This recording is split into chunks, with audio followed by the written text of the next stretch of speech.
Welcome to the Adventure to Evolve podcast, your conscious playground. Here, we explore leadership strategies to lead the most incredible adventure of your lifetime, your story. I'm Shalia Stafford, your host and ex-corporate sales leader turned podcast host, keynote speaker, and entrepreneur. Using leadership strategies, I'm guiding you to lead all the awkward, uncomfortable, heart-beating, palm sweating experiences that serve your growth and make your 80-year-old self proud without the corporate jargon. In this chapter of your life, what experiences are calling you to explore every layer of who you are? If that is your truth, I triple dog dare you to dive in, guided by the wisdom of your divine essence. If you like what you hear and want to go deeper into your adventure, join our online course at goflipthescript.com. Welcome back, everyone. This is Shalia, and I am so thrilled to be here with you in a new kind of way, stretching my comfort zone. I have to admit that, because we are now on video, but more than anything, to be here joined with Andre. Andre, who is a very dear friend of mine and who's actually been on the podcast before. And Andre is a formal mechanical engineer turned leadership expert who now is an entrepreneur helping influence the mindset and the impact that workforces are creating all across the nation. And that is actually how our story came to be. When I was choosing to look at my next chapter in life and I was thinking about what I wanted to do, very much like Andre's story, I decided to leave the safety of my career and what I had made of it to jump in further into the world of leadership development, because we share a passion for what that looks like and the impact that we feel that it can create in our world. And now, more than ever, in today's world, it almost feels like we're waking up to a new world where we're experiencing so many new challenges and we're hearing so much negativity in the media, and some of which is true to the reality of the challenges that we are facing as a society in our world and in the workplace, and then how that trickles back down into our experience and what we are creating in our stories. And so Andre is here to share some of his insights on how he looks at the challenges that we are facing and to share some of his optimistic ideas about how to move forward with these challenges so that we can continue to make a positive impact, not just within the teams that we're leading, but within our own personal stories and what that looks like. So Andre, thank you so much for being here. It is my pleasure. I'm so glad to be back. I'm so glad to be on video, or however we end up putting this out there to the world. It's great to see you again. I know we've had several conversations since then, and I'm really looking forward to this one. I'm excited that people are going to be able to hear more about your journey and get to experience just this dose of inspiration that you truly are. And you live it, you breathe it. It's part of your personal values, your business values. So I'm excited to get into what's going to be a raw conversation. Andre and I will have conversations from time to time, and we'll reflect on where the state of leadership is and how it impacts us and what we're seeing and what we're feeling. And we just want to explore it. We invite you to join the conversation. If anything that we say here today inspires you, let us know. Before we jump into that, Andre, I do want to open it up. For those of you who do not know you yet, can you tell us a little bit about who you are and what you do? Sure, happy to. So I'm an engineer, as you mentioned, mechanical, that used to work on products, that now I like to think of myself as an engineer that is a people engineer, and now from products to people. Because when I got into leadership development, I realized that I was not able to let that part of my brain go. And that part of my brain is one that wants to understand the system of like why things are the way they are. So engineers, what they do, we take math and science and then we apply it. And you apply what you understand about the basics of math and science to problems in the world and come up with solutions. So the exact same thing is with people. But what I find is so fascinating is the human system is so interesting and so complicated that once you really start to peel back the onion, you realize that it is a complicated system, but it also has some very simple, fundamental things that most of us walk through our entire lives not really knowing, but we're supposed to be experts at being people. And so what I love to do and what I do now is I work with companies and I help their managers become better leaders. I like to think of managing and leading as two different things. Managing is extremely important. Managing is how you put a plan together. It's how you execute the plan. It's how you structure. A lot of the thoughts that come for me with managing is a subject matter expertise in an accounting or in a human resources or engineering, whatever it is. And then you have to be able to manage that process because you're an expert in that. And then you manage people with that same expertise. But what ends up happening is that same expertise that you use to manage that process when you were an individual contributor, now you're in a management position and you're expected to lead. And some of the things that you were doing as a manager of the process, now you try to apply that to people and it just doesn't work. People want to be inspired. People want to feel connected.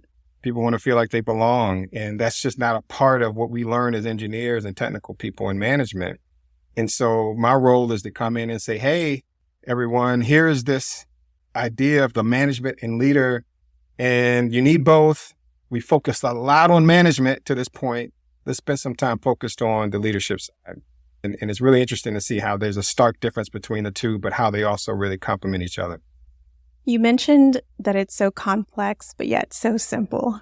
And I know that when I go to conferences or seminars, or I'm listening to people who I really align with in their work and the way that they engage in that work, my head is like a bobblehead. I am going, right? And so it's probably not the best earrings to have right now to show that demonstration. However, it is so true. It is so complex and multifaceted, but yet when you get to the core of it, it is simple. But do you think that it could be because we don't have a good understanding of the simplicity around it? How do you view the complexity and the simplicity of what that looks like? Yeah, great questions. I think of the simplicity as simple as a statement of, we all want to feel good. If you really look at everything that is happening in anyone's given day, we're trying to have an experience in this day, in this week, in this month, in this year, in this life that feels good. And that is the simplicity. The complexity comes into play when you look at how does someone pursue that good feeling. There's different ways to pursue it. And sometimes we can pursue it in healthy ways. Sometimes we can pursue it in unhealthy ways. Sometimes we can pursue it in ways that make us happy, make us feel good, but there's a damage that's happening to the people around us, which then has a spiral or a slingshot effect comes back to you. And so the complexity comes in how do you navigate the world and the people in it, especially the people, and maximize your good feeling while also creating an environment for everyone else to feel good. I know that sounds vague. Let me give an example. So first, for yourself, everyone wants to feel fit, right? Everyone wants to be healthy. And does that mean if eating the things that we like that make us feel good while we eat it made us healthy, wouldn't that be the simplest form of life, right? Don't you wish donuts and espresso? I'm a chocolate guy. So if like Mr. Good bars and peanut M&Ms and Hershey's just regular candy bars were like 6-pack superfoods, everything would be perfect. Everything would be so simple. But the reality is, in order to feel good, to be healthy, we have to do some things that don't feel good in the moment.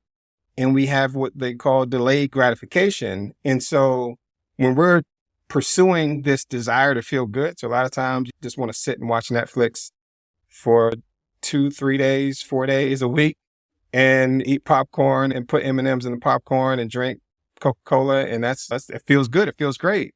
But if we do that for an extended period of time, we're ultimately not going to be feeling good. So that's an example of the complexity, just in a day-to-day, really simple example of how we walk through and manage this thing called life that has these contradictions, if you will. So the thing feels good now, but it's going to make us feel bad later. So we're all trying to navigate that in any given moment and create the best life experience that we can.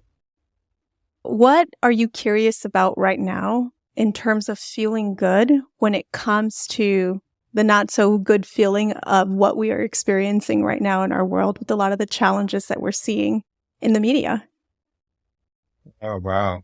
Good question. So I'm curious about There's so many things. I'm really fascinated with the integration of business, capitalism, and wellness and just people well-being. I'm of the belief that they don't have to be on two different paths. In other words, you can create a business environment that is extremely successful financially, and it also, on average, has an amazing culture and people feel great working there. And I think it can seem like you have to choose one or the other. Like we're just focused on quarterly profits so we can say what we need to say to the street. We don't care about anything else. There's this sort of corporate mindset. And the idea that some have is that companies don't care about people. We see the layoffs that are happening recently. There's always, at least in my lifetime, been this sort of stigma around corporate and greed and bad. And then there's the good are the nonprofits, the good academia and education. And I don't think that you have to separate the two. And what's so interesting to me, I find it so ironic, is we treat businesses, companies, like they're this entity. And sometimes it can be the man or they're doing these things. And we forget that they're just people. Every company is just a group of people. And so what happens is that group of people at the top run that organization and they create a culture and they get to decide what that culture can be. So what I'm fascinated with right now is I see what's happening with ESG and I see some of the pushback on that's happening, and not to get into politics, but some politics want ESG, some politics don't. And I'm fascinated and curious at how we create that win-win, the win for the employee, the win for the shareholder, the win for the supplier, the win for the customer, of course, the win for the community, the win for society as a whole. So I'm curious at finding not just like the concept of that, because the purpose of a corporation, a group of 183 CEOs got together, some of the largest companies in 2019, and they redefined the purpose of a corporation. And they said, it's not just for the shareholders, it's not just for profits, it's for all. It's for those stakeholders that I just mentioned.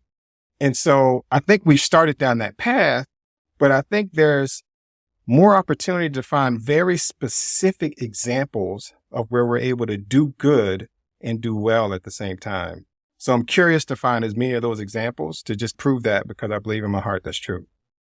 So you obviously have had your own personal experience as an employee in your career journey, and then you transitioned into leading teams as well. And now you're seeing an even bigger picture of it as you're working with some of the most purpose-driven organizations to position their workforces for success as well.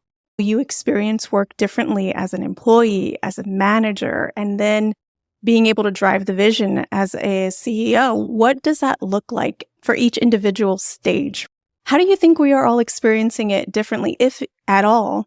We're in the aftermath of the pandemic, and that's a collective challenge that we experience globally.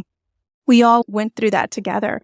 And now we're seeing inflation. We're seeing job losses happening. AI is coming in to threaten sometimes what it can feel like the security of our jobs. What do you think each of those stages are feeling, or each of those phases? And is it any different at all? Another great question.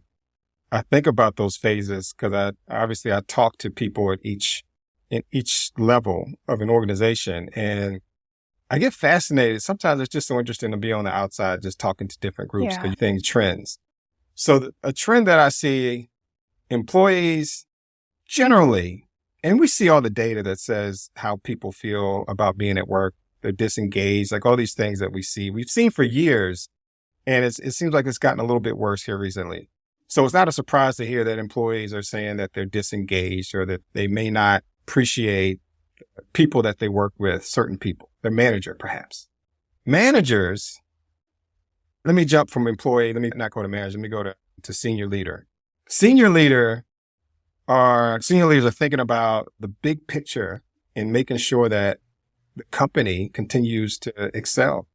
And that's a big strategic focus, and how to create an environment that everyone wants to be a part of. And at the same time, making sure that they're continuing to grow themselves. the folks in the middle, when I just put a big bucket of middle management between the employees and the senior leadership, those folks are, in my opinion, some of the forgotten and expected to do both what the employee does and what the senior leader does. I feel like they have expectations from the employees of developing them, creating a great environment, shielding them from things, and then their expectations from senior leadership down to them that they have to basically take whatever the company line is and carry it forward and execute it. And they get pressure from both and they're squeezed in the middle.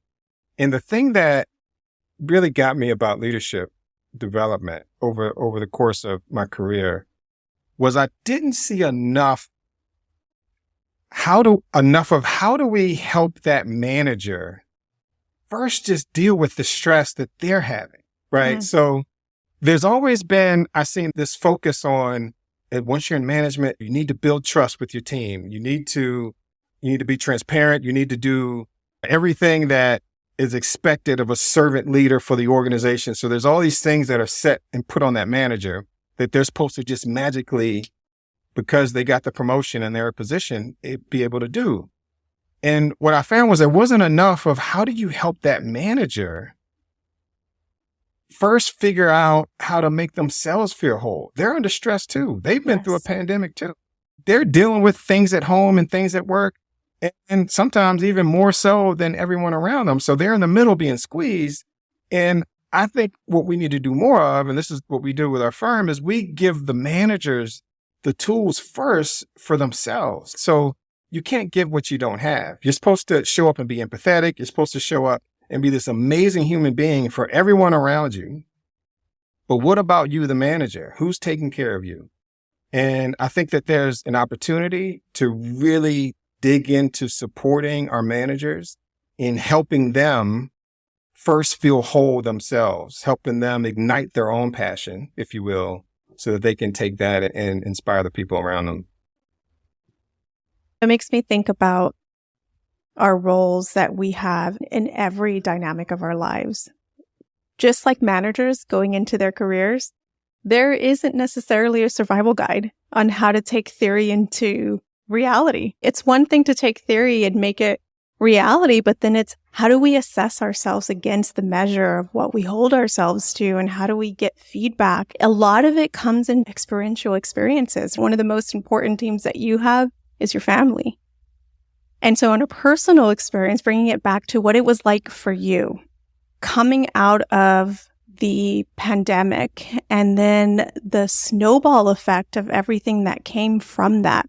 There isn't a survival guide for us either on how do we take all of these leadership skills that we need to have and put into play so that we can impact the players that matter most to us and to be able to move forward even in the face of challenge and uncertainty and to make something of it. But it doesn't work out so linear, right? In the moment when all of this was happening, and I want to take you back to it, back to the pandemic, the moment it hits your subconscious, the part of you that doesn't have the logical components in place yet to make sense of it in a way that we want to, the part of you that just feels it at its rawest state. What was that like for you? And take me through the journey of how you moved it from that subconscious, raw state of feeling it and bringing it to the consciousness so that you could harness that to focus you on what matters and what it taught you. Wow. Great question. I think back to 2020, there were so many things that happened that year. I remember the first thing for me personally, and I just quickly walk through it. When we lost Kobe Bryant, I remember when I saw the news flash, and it was one of those like that's just not true. There's no possible way. It makes absolutely no sense that this could happen. And I remember once it settled in that like, this is real. And then we started getting more details about it. And the daughters with them, details I want to go back through, but that was early 2020. That was big gut punch. I'm a father of a daughter, like all of those emotions and just the feeling of kind of helplessness in a situation that could happen to any of us was the start. And then, of course, we get to the pandemic. I remember my first realization that something is getting serious was when they canceled an NBA game.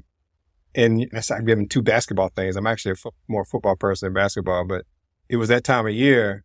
And it was like, wow, okay, this has never happened before. This is unheard of. The focus became, how do I make sure my family's okay? How do I protect, as the husband and father, how do I protect my wife and my children? And the thing to do was just stay home.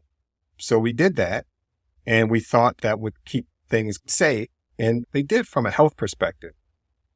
But what we didn't see coming from a societal perspective was the murder of George Floyd, which happened, and we were all at home, able to watch it literally live, not live, but watch the video in full without distraction.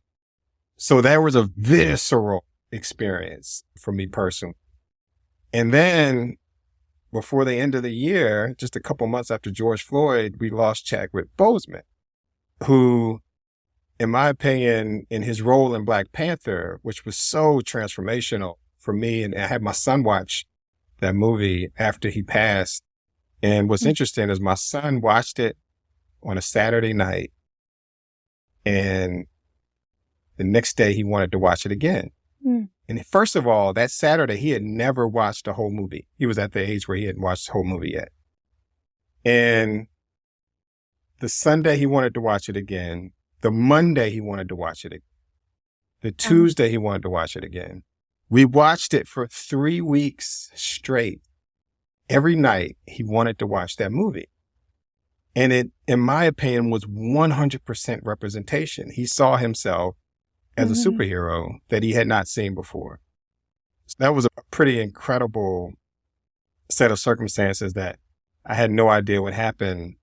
And so as the year unfolded and all these things, it created this uneasiness, this vulnerability, we really especially don't have control over anything that happens. And all we can do is just try to show up and do our best. And it actually, if I were to say a gift from it, it forced me to find some tools that I now use to help me move out of that space. And these are the same tools that I later realized are the perfect thing for leaders to use to navigate having to do everything that I just mentioned. That year was tough. Obviously, it was for everyone for different reasons. I know so many people, lost family members, lost friends. And it was also, I think it plays in this still undertone of negativity, this undertone of concern, of uncertainty that is still, especially in the country today, and I believe in the world as well. I have goosebumps going through that experience with you. Thank you for sharing. I felt that I walked through that with you, and it breaks my heart to think about just all of the different dynamics of life that come into focus and hurt. They hurt, but through that hurt, we find inspiration. Your son find an inspiration through the loss of somebody who has impacted his life and many other lives. It was a fantastic movie, and I can only imagine you sitting there watching your sweet baby boy just soak in that magic and just have him feel the idea of the inspiration for what he can do and the power inside of him. And that's beautiful as a parent. And then as a father, that gut punch feeling that you had and having to experience, to think about how am I going to protect my family and what I need to do. And the denial that came before that. Maybe this isn't really what it is. Maybe it'll be better. But then a signal happens that tells you, okay, this is serious. It's time to adjust. It's time to focus.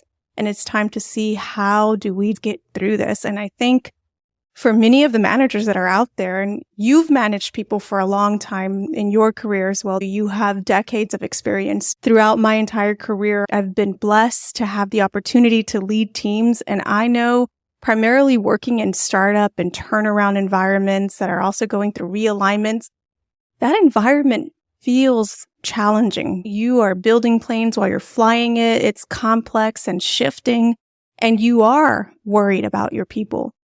You are hoping in some sense that there is a form of denial in there that maybe these things aren't true, but somewhere inside of us, we have that fear, that gut punch that if it is, we need to prepare and we need to focus. Taking you back into your time too as a manager, I want to center you there with that experience. How can managers who are in that position today in purpose-driven organizations who are trying to do their best in the face of some of the adversities that we're going through, how can they ground themselves, who they too are feeling very similar and are thinking about what's going to happen to their teams, how to inspire them, and how to focus them? Tell me what you're seeing and hearing in your experience. Yeah, another great question. So the day-to-day is challenging. The day-to-day for most is nonstop meetings. If they're remote, it's on a Zoom, and there's a different energy that you have to show up with to be on camera, on computer. There's the integration of work now in home that wasn't there before. So there's a nonstop that creates accelerated burnout, I believe. There's trying to figure out what to do next, how to manage the new work environment, whether we go back in office or not go back in office, and having a team now that maybe you haven't even met in person before, which is a new thing for many people. So what I'm finding I'm working and our team is working to help these managers do, there's a couple of elements to it. One is there's a concept called positive intelligence that is extremely helpful just to give you a tool set to manage your mental and emotional journey on a daily basis. So think of that as a foundational way to go out and till the soil, if you will, of your brain to create an environment that you can be inspired. And then for the manager, it is how do you inspire yourself? What inspires you? Gen Z and millennials as a generation have done something that I'm so proud of that they're doing, and they're demanding an experience at work that is meaningful to them. And what can be a challenge if you're of an older generation is that was not a part of work before. No. That was, if you're at a great company, you get at least a vision, mission, and values, and that gets flowed down and everyone gets on board, and that's it. Now it is the employee saying, okay, that's great, but how does that relate to me? What about what I care about? Is the company going to put resources behind the things that are important to me, the causes that are important to me? Does the company care about me as a person, or am I just a number? I think what the pandemic did is it heightened our need for connection. And so people are looking for connection everywhere. And one of the places we spend most of our waking hours there is work. So for managers, there is a way, and this is what I want to help people realize. Just because we haven't thought about things like our purpose and our why at work does not mean that we can't learn how to. And it also doesn't mean that if we start to, there's this big risk that we're going to realize that, oh, we really want to do what we were thinking about when we were a kid, what we dreamed about. And now we have this dilemma because we're in this career that we don't want to be in. Like that is not how it has to happen. What can happen, and this is the journey that we take people through, is you are asked some questions, you do some reflection, you are just presented life and work in a different way, and you do some introspection, and you realize that everything that you've done up to this point has prepared you for whatever the thing is that's next. And a lot of the times the thing that's next is right there at the company that you're at, doing the same thing that you're doing, or maybe doing a little bit more of it or doing something slightly different. And so I mention that because I feel like there's this sort of unknown scariness of, wow, how do I as a manager even think about bringing my purpose to work? But until you do it, the people that work for you won't be able to do it. So isn't that a reality? It is. So you say that, oh, these employees want this and we're trying to figure out how to give it to them, but we have to do it ourselves first. Like that's how it works. We can't literally, again, I'll say, give what we don't have. So by doing, and take that, let me say this as a caveat. You're talking to a guy that hated analyzing himself. Did you really? engineer, left brain. I could see Get that. the emotional stuff away from me. I don't want to talk about emotions. If we do talk about emotions, we'll talk about your emotions. I don't want to talk about my emotions Hilarious. and what I'm dealing with and really think about no. So I was actually comfortable with all the stuff I was saying earlier about like how you come in and you focus as a leader just on serving other people and all that. I was good with that because I didn't want to deal with my stuff. But what's amazing is once you start to just take some time, and it's not really hard work, but it is work that takes time and intentionality. Once you do that, you realize you have this inspiration. You've been on this journey. You're on a path. Purpose is a direction. It's not a destination. And now you have that you can use to lead and inspire the people around you by not saying, hey, this is the company mission, get on board, by saying, hey, this is the company mission, vision, values. What do you care about? And how does it align? Which is a completely different conversation. Okay, so when I hear you saying all of this and I think about my experience when I was leading teams, and I agree with everything that you are saying, and we have to start within ourselves first so that our team can follow. That concept rings true even as parents, right? Whatever it is we want our kids to embody, no matter how much we try to teach them, it's what we do that they will actually learn from. And we have to face it at the core. However, I think about my time managing, and I think the more complex things get, the more it can distract us into thinking that what we need to do is be more busy, focus more on the outcomes that we need to drive to make sure that we can be safe. Safe meaning job security, safe meaning that we are reaching the goals instead of, hey, let's slow down and create a space to hone back in on the focus, right? That core focus that we all need. So how can companies create that space for managers to slow down and focus on that big perspective so that they can then instill that to their team and in essence, give them the fuel that they need to continue the journey when we just want to stay busy? Right. And we feel like if we're not busy, then we're not being productive. We're not doing what we're supposed to do. And then that causes anxiety and on, right? And then next thing you know, we're burnt out and we can't go anymore and we have to take a break, or our body does something to us where it takes us out for a while. I think about just how many minutes we have in a day, and what everyone is doing is trying to maximize those minutes. And that caused me, as I was thinking about for my own life, how to get it all done. I came up with a framework for it that I just started using for me just to figure it out. I was literally just struggling, trying to figure out how do I do life? And I'm so busy, but I don't feel like I'm necessarily getting where I want to go. And the concept is called the 1440 method. And the idea is you think about there's 1,440 minutes in any day, which there are in 24 hours. And then the question is, how many of those minutes do you feel you are intentionally creating the life that you really want, as opposed to just spinning your wheels or possibly staying still? And most people, when asked that question, if they haven't thought about it before, it's usually a pretty low percentage, like 20, 30% of actually intentionally create. A lot of people feel like, yeah, we're doing what we have to do because we have these responsibilities and we have these things that we've just signed up to do. And once you start with that question and people realize that their score is low, and then you realize how many 1440s do I have left? How many days do we have on Earth? And there's math and all this. You can figure all this out, and how much of your waking hours you spend doing different things. And so what it does is it causes people to stop. And this is what companies can do if they bring this tool set in. Now, it doesn't have to be this tool set, but something that gives people the permission to stop and think about what's important to them and what their priorities are, and how everything that they're doing fits into those priorities.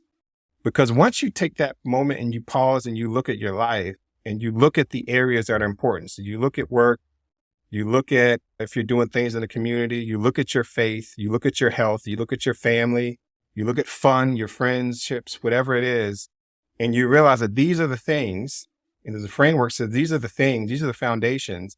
And then you set a vision for each one of those, things of what you want to create and the kind of life you want to have in each of those areas.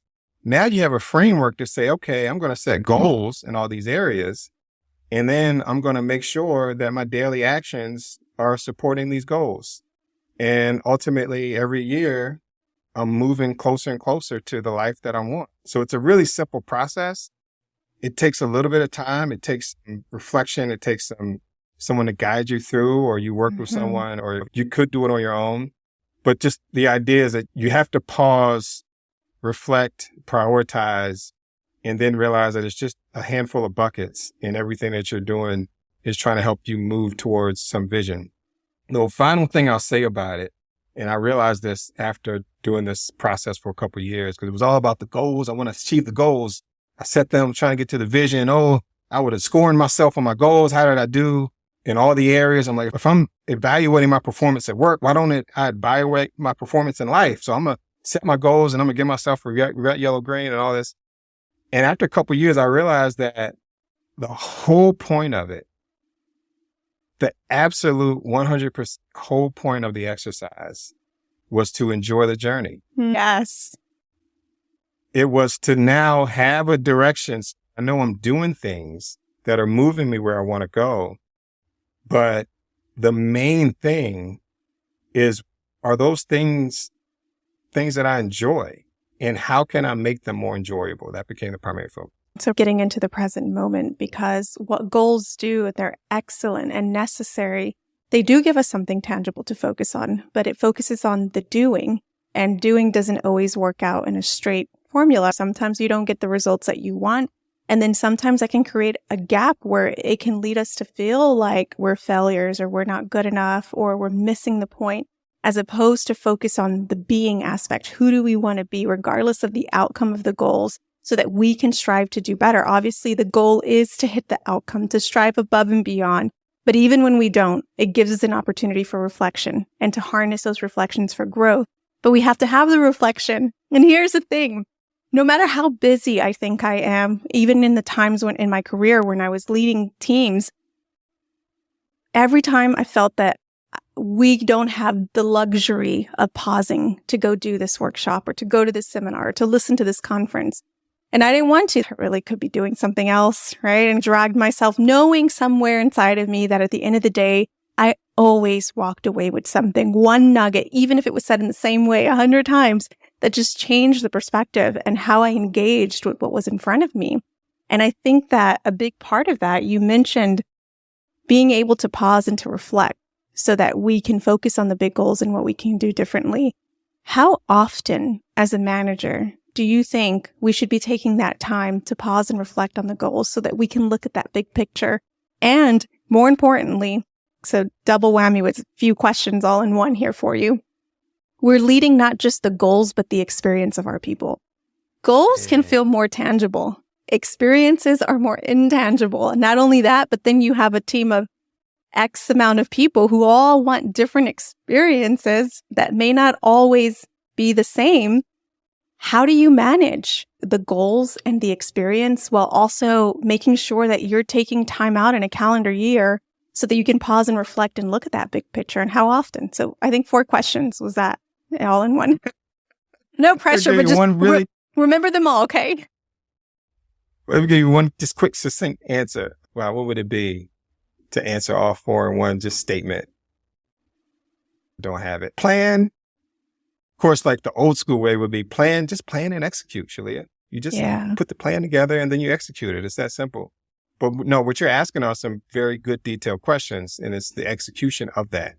And what I have found, it's interesting because a lot of people will have a vision board. A lot of people will do that periodically. You might do that once a year. You might do that every few years. You might do it once a lifetime. There's also goal setting. A lot of people do at least annually. What I'm finding is the check-ins. So however long you set the goal, the intention for, whether it's a vision for life or it's a goal for the year, it's the check-ins that become the most valuable, in my opinion, and the frequency of those. So by check-ins, a check-in quarterly for some, or a check-in monthly for others. I think weekly to some extent, but monthly you get enough data to be able to sit back and reflect and look at what has happened and determine if you need to make adjustments. So if you have a year-long goal, break it down into what you want to do each quarter, and at least each quarter sit down and see how you're doing. Now, that is, I think, really helpful if you are trying to go to Los Angeles and you want to make sure you get there, you set the direction to go towards Los Angeles, right? And that's what I'm talking about with coming up with these goals, and now you set the direction. But now the part becomes, if we're going to go to Los Angeles, I live in Maryland, how are we going to get there? And there's multiple ways to get to Los Angeles. I could catch a train to Los Angeles. I could catch a flight to Los Angeles. I could drive to Los Angeles. And this is where we're talking about the experience. So you really can give yourself license to choose the experience you want. Some people want a flight because they want to get there fast because they have some stuff they want to do, when they're there. Some people want a flight and they want to be in first class because it's a long flight. So they're willing to pay a little bit extra money. Some people want to be in a train with sleeper cars and go with a group. Some people want to be in a car where you can stop in multiple cities and truly experience America I do. along the way. So decide, once the goal is set, the direction, decide how you want to really be intentional about deciding the how. And is the how more the values? The how, exactly. The how are connected to your values. They're connected to what's important to you on this journey. So one of my values is growth, for example. So I may want to, on the way, stop, and if there's some interesting places to learn some things, I want to go learn some things, or I may want to go talk to some people and try to help them learn or grow from them. So values absolutely are connected to the how. And the thing that I don't hear enough is the who. Who do you want to go on this ride with? You don't want to go alone. I guarantee that. Different people give us different energy. Different people make us feel different ways in different situations. So being very intentional with who you're surrounding yourself with in any given part of your journey, I think is a thing that sometimes we just leave to chance. But if we add some intentionality to it, oh my goodness, it can make it so much more enjoyable. The values aspect, touching on that is such an important aspect. It's funny because you mentioned growth and you gave me a different interpretation. In my mind, when you said, when we're traveling and we stop somewhere and I value growth, and I thought, jump off a plane? I would want to jump off a plane. And you're like, we're going to go to a museum and learn something. And it goes to show how important it is to take those times to pause and reflect, to really define what do values mean to us in action. Mm-hmm. What do they look like when they're challenged? What do they look like when we are creating false signals that justify and put us on the wrong path against our values so that we can bring ourselves back closer to the right vehicle, the right way to get there, and with the right people? Yeah. I love the values conversation. Values, to me, there's a few things that I think about. One, companies have them. Usually they're written somewhere. And there's an assumption that everyone knows what they mean, mm-hmm. and that they mean the same thing to everyone. I have found that everyone has different interpretations. You can say innovation, you can say respect, you can say all these words, but different people interpret things differently, right? Respect to one person may, stay away from me. Respect to another person may mean make sure you come to me and ask me for things. So the idea that values are just as simple as you say them and they exist, I find fascinating because there's more to it than that. The other thing that I talk about a lot is we have an organization's values and we want everyone to align to them. And this is how you show up when you're here. But everyone has their own individual values too. And I think there's a missed opportunity with not understanding each person's values that you lead. Why not take them through an exercise where they define their values? After you've done it for yourself, it's okay if they're not the exact same values as the company. That's not what's going to happen. That doesn't mean that you can't stay at the company and still live by the company's way of doing things. That just means there's things within what you do at that company that may be more important to you than other things. And the more you understand that, the more fulfillment you get out of work. And speaking of fulfillment, on the other side of fulfillment is, what if the worst case scenarios of everything that we feel comes true?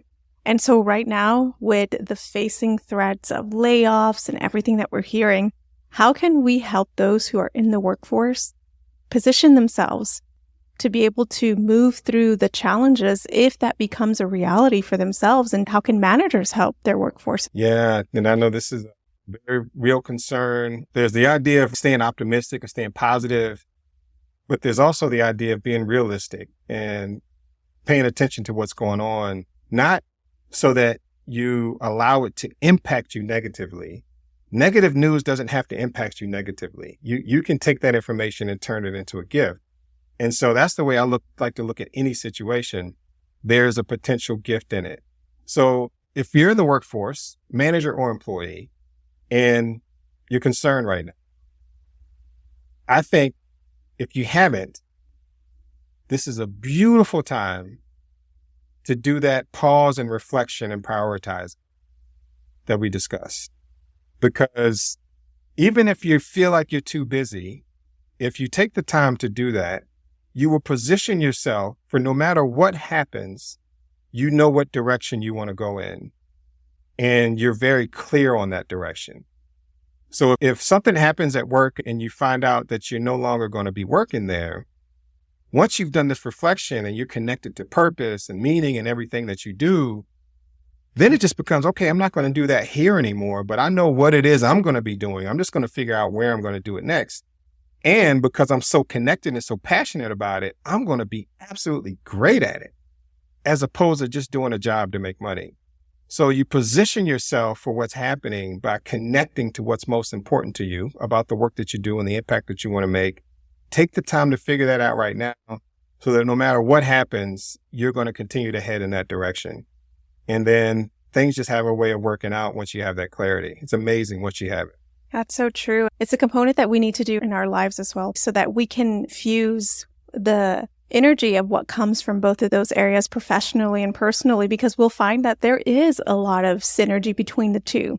They go hand in hand, even through the challenges, even when the outcomes don't come out the way that we want it to, even when things go wrong, we can find ways to harness it for growth. And a big component of that is that pause and reflect that you say, to not only do it in the context of our work lives, but to do it in our personal lives, because they only can work powerfully when they're combined together. I keep thinking about the need for companies who are leading teams to create that space to pause and reflect. How can that help with the burnout issues that we're seeing professionals?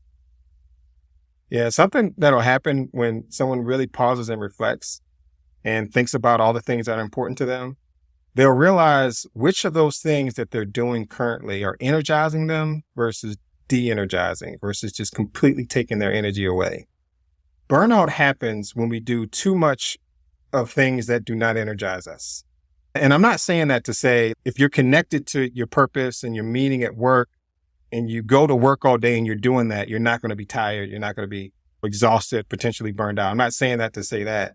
I'm saying when you look at everything and you think about your priorities, you will realize that there are things that you need to do to re-energize yourself, and you'll build that into your system. So an example of that for me, I look at how I spend my days and who I spend my days with, how much time I spend with family, how much time I spend with work, with clients, how much time I spend with my friends. My friend time is extremely important for recharging. My family time is extremely important for recharging. But those are two different types of batteries. Those are two different types of re-energizing experiences. But I treat them just as important as my work, as my career, as what I feel like now my calling is to do this work, purpose-driven leadership. So once you pause and you look at the full picture, what happens is it takes care of burnout because it forces you to say, you know what? I need more vacations. Or you know what? I need to spend at least one day a week where I spend half of the day, I block my calendar and I do absolutely nothing but whatever it is that I want to do. You know what? I need to go get massages more. Or you know what? I'm not talking to my best friends as much. I need to go hang out with them a little bit more. All of that will come with the intention. And it really helps because the way I think of it is with burnout is we're trying to go, we're going. And it's amazing what you can do when you recharge. These phones, they're fine until the battery dies, but then you just plug them in.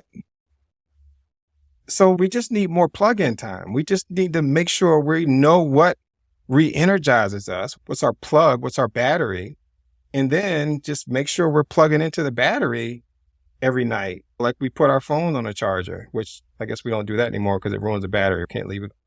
So you have to know like how much time to recharge and who re-energizes you and how sometimes it's just by yourself, whatever it is, the re-energizing gets built into the priority. Well, Andre, as we begin to wrap up the episode, we'd love to have our guest experts leave our audience with a challenge that's going to help them create alignment with their authentic story and help them take the time to do whatever it is that is necessary to have that opportunity to pause and reflect. Based off our conversation today, what challenge would you give our audience that will help them get a better understanding of what their values are, the journey that they're on, and how to make an impact with their teams for managers that are leading teams, the senior leaders who are leading the big vision, and then when it just comes back down to that raw human experience of leading our lives? I think my challenge, I try to think of something different, but it keeps coming back in my mind as you're talking to this. If you haven't, to make the time to pause and prioritize. That is the challenge. If you haven't, if you have been too busy, if there are just so many things going on that you can't even imagine being able to do that, then this especially applies to you. And do it in a way that is productive. So go online, talk to your friends, find a process for it. Find a framework or a methodology that you think will help you the most and use that methodology to pause and prioritize. And you'll be amazed at how much the clarity will give you peace and energy. So that's my challenge. Andre, how can our listeners get in contact with you? Oh, yeah. Contact. So we are at whitmanconsulting.com. It takes you to Consult Whitman as the website, but if you type in whitmanconsulting.com, it gets there. We're on Instagram, not as active as I'd like to be, but at Whitman Consulting on Instagram. You can connect with me on LinkedIn, Andre Thornton, Andre W. Thornton. There's a baseball player that's named Andre Thornton that's still out there doing amazing things. And email, if anyone wants to email me directly, I'm happy to share that, athornton@consultwhitman.com. And if there's anything I can do to support anyone, feel free to reach out. And we have a team here that's ready to help and willing to serve. So thank you so much for the opportunity, Shalia, to connect with your audience today. I'm curious to hear now, after the conversation, what's your outlook for what's ahead of us? Oh, my goodness. There's so much uncertainty. I've stopped trying to predict. It seems like every prediction, I haven't heard one that's gone right yet. There's always been, oh, the job market's going to do this, or the economy's going to do that, or the pandemic is going to do this or that. And it seems like we've been, for the last 3 years, in constant surprise. So my outlook is no matter what happens, it can be turned into a gift. And with that mindset, it really doesn't matter what happens because you can always find something that you can get out of it that continues to move you in a direction of your purpose. And that's the beauty, again, of having the clarity. There aren't many guarantees in life, but one of those are that we will experience challenges. And when we do, it's more important than ever that we are connected with our authentic story and in alignment with the experiences that serve our growth, allow us to engage our comfort zone, fuel our perspective, and then be able to move forward in the adventure as it always will continue. Andre, thank you so much for joining us here today. It has been such a treat to have you on again. And to our listeners, we thank you for sharing this space with us. We look forward to hearing more about some of the challenges that you're facing at work and how that translates into the experience that you are journeying on. You are listening to Leadership Beyond the Title. We will see you on our next episode. If you found even the smallest nugget of wisdom in this episode, share it with a friend and your friend will thank you. Let's continue the conversation with like-minded leaders and join us on Facebook at Go Flip the Script. Until next time, I challenge you to incorporate what you learned today to evolve your leadership impact.